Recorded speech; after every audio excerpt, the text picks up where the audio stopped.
பூஜ்யாய ராகவேந்திராய சத்ய தர்மரதாய ச பஜதாம் கல்பவ்ருக்ஷாய நமதாம் காமதேனுவே கிருஷ்ணாய வாசுதேவாய தேவகி நந்தனாய ச நந்தகோபகுமாராய கோவிந்தாய நமோ நமः. ஐந்தாவது வேதம் என்று போற்றப்படும் மகாபாரதம் பார்த்து வருகிறோம். இப்போ அற்புதமான முறையிலே அஸ்வத்தாமன் தன் தந்தை இறந்த செய்தி கேள்விப்பட்டவுடன் தந்தையால் கொடுக்கப்பட்ட நாராயண அஸ்திரத்தை பாண்டவர்கள் மேல் பிரயோகப்படுத்தினார். ஆனால் அந்த நாராயண அஸ்திரத்திலிருந்து எப்படி எல்லாரையும் காப்பது என்பதை சூக்ஷ்மத்தை அறிந்த பகவான் கிருஷ்ணன் அனைவரையும் ரதத்தில் இருந்து இறங்கி அவரவர் அஸ்திர சஸ்திரங்களை தியாகம் செய்ய அறிவுறுத்த பார்த்தோம்னா அந்த நாராயண அஸ்திரம் யாரையும் ஒன்றும் செய்யவில்லை. மாறாக ஒரே ஒருவன் பீமசேனன் மட்டும் ரதத்தில் இருந்து இறங்கவில்லை. ஏன்னா க்ஷத்ரிய தர்மம் என்று ஒன்று உண்டு. யாருக்கும் அடிபணிவதில்லை. எதிரி விடுகின்ற எந்த அஸ்திரத்தை கண்டு பயந்தும் நான் ரதத்திலிருந்து இறங்க மாட்டேன் என்று அந்த சத்திரிய தர்மத்தினால் வெளியேயும் மனதிற்குள் நாராயண அஸ்திரத்திற்கு உண்டான அந்த நமஸ்காரத்தையும் இரண்டையும் ஒரு சேர செய்தவன் பீமசேனன். அது அவனுடைய பாகவத தர்மம். பார்த்தான் பகவான் கிருஷ்ணன் கடகட என்று வந்து அந்த பீமசேனனை ரதத்திலிருந்து கீழ் இறக்கினான். இப்போ இறங்கியது பீமசேனன் அல்ல, இறக்கியது பகவான் கிருஷ்ணன். இப்போ அஸ்வத்தாமன் பார்த்தான், இவ்வளவு நாராயண அஸ்திரம், ஆக்னேய அஸ்திரம், இப்படி எல்லா அஸ்திரங்களையும் பிரயோகப்படுத்தினாலும் பாண்டவர்களை காப்பதற்கு பகவான் கிருஷ்ணன் இருக்கும் வரை பாண்டவர்களை எதுவும் செய்ய முடியாது. நான் யுத்தம் செய்து என்ன பிரயோஜனம்? பாருங்க, யாரும் எதுவும் பாண்டவர்களை அசைக்க முடியாது பகவான் கிருஷ்ணன் இருக்கும் வரை அப்படின்னு சொல்லிட்டு. ஏன்னா லோகமே நல்லா இல்லை, தலைகீழா இருக்கு. தர்மத்தின்படி எவ்வளவு யுத்தம் செய்தாலும் பகவான் அவர்களை ரட்சித்துக் கொண்டு இருக்கும் வரை நாம் எப்பேற்பட்ட பராக்கிரமத்தை காண்பித்தாலும் அவர்களை ஒன்றும் செய்ய முடியவில்லை. இது அஸ்வத்தாமனுடைய வருத்தம். அப்போ இந்த நேரத்தில் மனம் கலங்கி அஸ்வத்தாமன் நான் யுத்தம் செய்வதில்லை என்று ஒரு முடிவிற்கு வந்து கிளம்ப அந்த நேரத்தில் வந்தவர் வேதவியாசர். பக்தர்களுக்கு எப்பொழுதெல்லாம் ஒரு கலக்கம் ஏற்படுகிறதோ அப்பொழுதெல்லாம் கேளாமல் பகவானுடைய தரிசனம் பாண்டவர்களுக்கு மட்டுமல்ல, முக்கியமாக பக்தர்களுக்கு என்கின்ற வார்த்தை.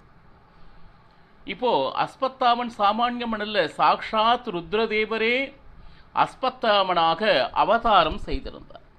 அப்போ வேதவியாசர் வந்து அஸ்வத்தாமனிடம் பல விஷயங்களை பகிர்கிறார்.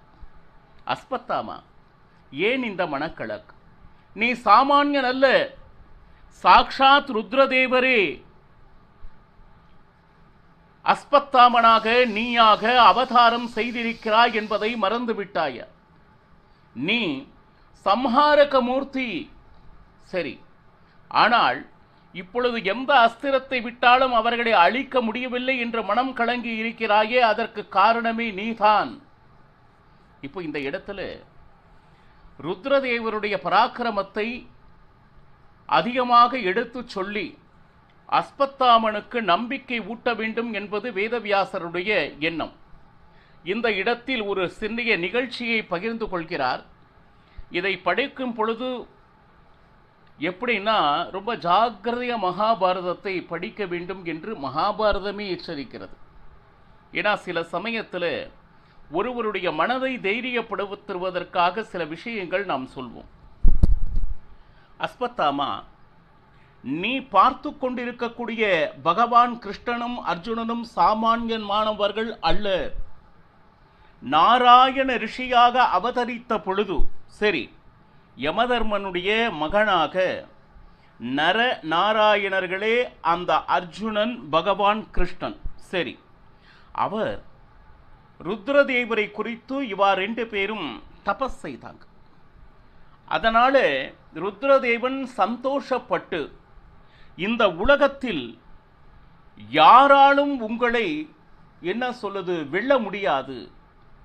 கந்தர்வர்கள், அசுரர்கள், இப்படி எத்தனை பேர் எத்தனை விதமான படைகள் கொண்டு வந்தாலும் உங்களை யாராலும் வெல்ல முடியாது என்கின்ற வரத்தை, காரணம் உன்னை பார்த்தவுடன் இவர்கள் உன்னுடைய ஸ்தோத்திரம் செய்து அதனை மகிழ்ந்து நீயாக கொடுத்த வரம் அது அப்படின்னு சொல்லிட்டு, உன்னுடைய வரத்தினால் இது எல்லாம் நடந்து கொண்டு இருக்கிறது, நீ கொடுத்த வரத்தை நீயே மறந்து விட்டாயா? பாருங்க, இந்த ஒரு நிகழ்ச்சியை நீங்க கேள்விப்பட்டவுடனே ஓஹோ, பகவான் கிருஷ்ணனுடைய சக்திக்கு காரணம் ருத்ரதேவரா அப்படின்னு சொல்லிட்டு, நிச்சயமாக ருத்ரதேவரை நாம் வழிபடாமல் இருக்கவே முடியாது. அதுல எந்த விதமான சந்தேகமும் இல்லை. ஆனால் ஒரு கிரந்தத்தை படிக்கும் பொழுது ஆதி அந்த பகுதியில் அது என்ன சொல்ல வருகிறது என்பதனை நிச்சயமாக, ஏன்னா பாரிஜாதம் மகாபாரதம் என்றால் அதனில் இருக்கக்கூடிய மகரந்த பாகம் பகவத்கீதை. அதில் இந்த உலகத்தின் சிருஷ்டி ஸ்திதி லயம் அனைத்திற்கும் காரணம் நானே, நானே சர்வோத்தமன் என்பதை ரொம்ப பல முறை அழுத்தி சொல்லி இருக்கிறார் பகவான் கிருஷ்ணன்.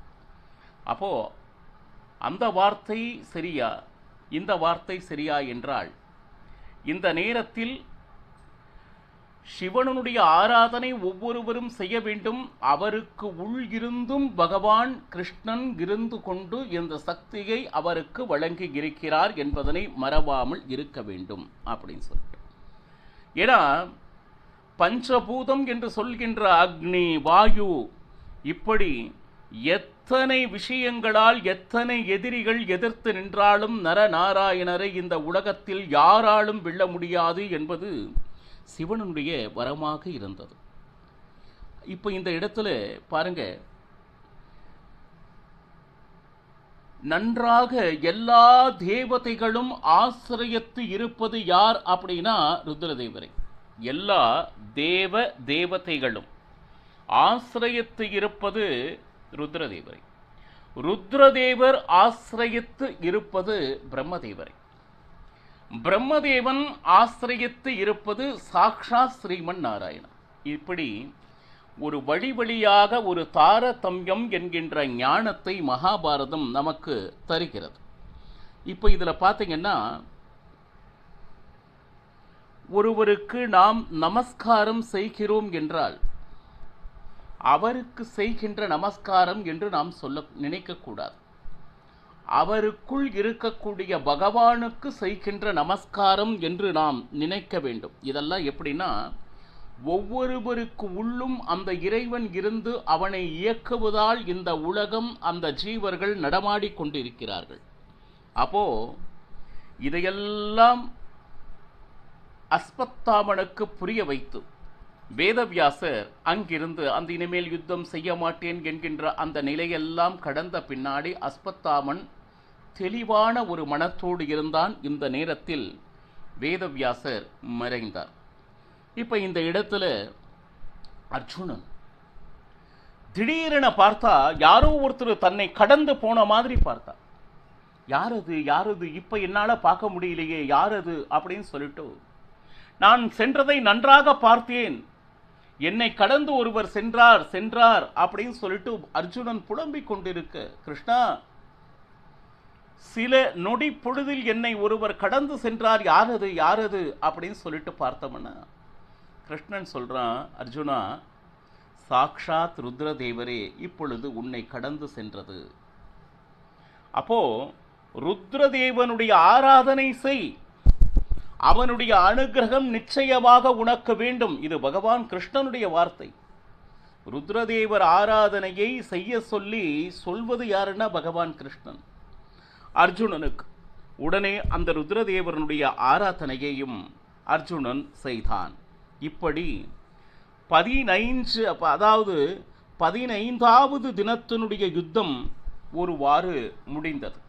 அதில் பார்த்தோம்னா கௌரவர்களுக்குத்தான் இழப்பு.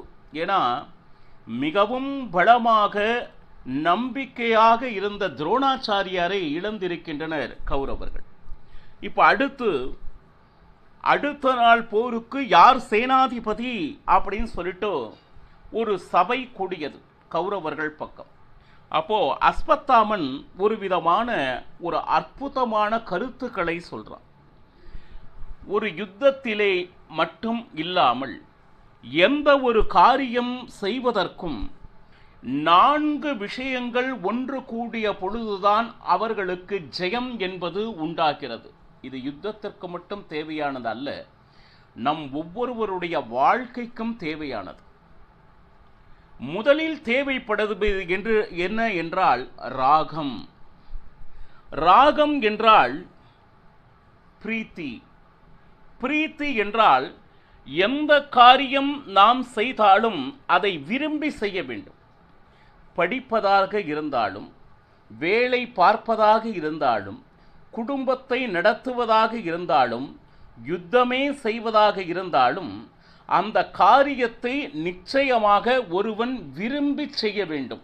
ஒன்று. இரண்டாவது என்ன சொன்னான்னா யோகம் அப்படின்னு சொல்ற. யோகம் என்கின்ற வார்த்தைக்கு உபாயம் என்று பொருள். நீ எந்த காரியத்தை அடைய வேண்டும் என்று நினைக்கிறாயோ அதனுடைய வழி எது என்பதனை நீ நன்றாக தெரிந்து அதை நோக்கிய பயணம் உன்னிடம் இருக்க வேண்டும். ஏதோ நாம பாட்டிக்கு போயின்னு இருக்கோம், எங்க போறோம்னே தெரியாம பிரயோஜனம் இல்லை. நாம செய்யணுங்கிற காரியம், படிக்கணும்னு இந்த பெரிய டிகிரி வாங்கணுங்கிற ஆசை இருக்கு. அதற்கு எப்படி போகணும், எப்படி அப்ளை பண்ணணும், எந்த காலேஜில் சேரணும், அந்த மாதிரி உபாயங்கள் தெரியாம அந்த ஆசை மட்டும் இருந்தால் அந்த காரியம் நிறைவேறுமா என்றால், இது பாருங்க, அஸ்வத்தாமன் கௌரவ சபையில் சொன்னது ஒன்று பிரீத்தி, ராகம், விரும்பி செய்ய வேண்டும். இரண்டாவது, அதை அடையும் உபாயத்தை அறிந்தவனால் மட்டுமே அந்த வெற்றிதனை பெற முடியும். ரைட். அடுத்து பாருங்க, தாக்ஷா அப்படிங்கிறாங்க. தாக்ஷா என்றால் அந்த காரியத்தை செய்யக்கூடிய கெப்பாசிட்டி, அதாவது அவன்கிட்ட அந்த பலம் இருக்க வேண்டும். படிப்பே சிறு வயசுலேருந்து வராதவங்கிட்ட போற IAS நீ படிச்சே ஆகணும்னு நீ சொன்னீங்கன்னா பாவம், அந்த குழந்தைக்கு வேற ஏதோ விருப்பம் இருக்கும். நம்மளுடைய ஆசையை நம்ம குழந்தைகள் மேல திணித்தோம்னா நிச்சயமா அந்த கெப்பாசிட்டி அந்த குழந்தைக்கு இல்லைங்கிறத நாம உணர மறுத்து நீ செய்தே ஆக வேண்டும் அப்படின்னு சொல்லிட்டு அவளை கஷ்டப்படுத்தினா நிச்சயமாக தோல்வி தான் முடியும். பாருங்க, 3 விஷயம் 4 விஷயம் சொல்றாரு. கண்டிப்பாக விரும்பி செய்ய வேண்டும், அதற்கு உண்டான உபாயத்தை அறிந்திருக்க வேண்டும், அந்த காரியத்தை செய்வதற்கு உண்டான பலம் இருக்க வேண்டும், கெப்பாசிட்டி. ஒரு படிப்பு காலேஜில் சேர்றானா நல்லா படிக்கக்கூடிய அந்த தன்மை அந்த குழந்தையிடம் இருக்க வேண்டும். அதை விரும்பி செய்ய வேண்டும், அதை எப்படி அடைய வேண்டும் என்கின்ற உபாயத்தை அறிந்து செய்ய வேண்டும். அடுத்து என்ன செய்யறாங்க அப்படின்னா லயம். லயம் என்றால் இந்த இடத்துல பாருங்க, நம்ம கிட்ட எவ்வளவோ திறமைகள் இருக்கலாம், எந்த நேரத்தில் எந்த உபாயத்தை எங்கு பயன்படுத்த வேண்டும் என்கின்ற சமயோஜித புத்தி. பாருங்க, நம்ம சூழ்நிலை அவ்வப்பொழுது மாறும். ஒரு காரியம் ஒரு வெற்றிக்காக அதை நடத்தும் பொழுது நாம் சற்றும் எதிர்பாராத எத்தனையோ விதமான திருப்பங்கள், ஆபத்துக்கள் வர நேரிடும். அந்த நேரத்தில் எந்த யுக்தியை பயன்படுத்தினால் இதிலிருந்து மீளலாம் என்கின்ற அந்த லயம், சமயோஜித புத்தி, இந்த 4ம் யாரிடம் இருக்கிறதோ அவா மட்டும் தான் வெற்றி என்கின்ற கனியை எட்ட முடியும். அஸ்வத்தாமனுடைய வார்த்தை எப்பேற்பட்ட வார்த்தை பாருங்க. இதுவரையிலும் கௌரவ சபைகள் ஒவ்வொரு தடவை ஆலோசனை செய்த பொழுதும் எந்த வார்த்தையையும் பேசாதவன் அஸ்வத்தாமன். எப்பொழுது தன்னுடைய தந்தை இறந்தாரோ அப்போ வார்த்தைனா அப்பேற்பட்ட வார்த்தை. மகாபாரதத்தில் கௌரவர்களுக்காக சொல்ற வார்த்தையா இருந்துச்சுனாலும் ஒவ்வொருவரும் அவரவர் வாழ்க்கையில் இந்த 4 விஷயத்தை நாம் பிடித்து கொண்டால் வெற்றி நம்மிடவே வந்து சேரும் அப்படின்னு சொல்லிட்டு அஸ்வத்தாமன் சொல்றான், இந்த 4 விஷயமும் ஒரு சேர அமைந்த ஒருவர் நம்மிடம் இருக்கிறார் என்றால் அவன் கர்ணன் ஒருவனே.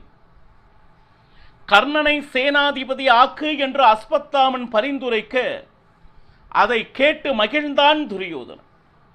அடுத்து யுத்தத்திலே கர்ணனை முன்னிறுத்தி சேனாதிபதி ஆக்கி 16வது நாள் யுத்தத்தை ஆரம்பிக்கினர். அந்த 16வது யுத்தத்தில் என்ன என்ன சுவாரஸ்யங்கள் நடந்தது என்பதனை நாளை பருகலாம். சர்வம் ஸ்ரீகிருஷ்ணார்ப்பணமஸ்து. ஹரே ஸ்ரீனிவாசா.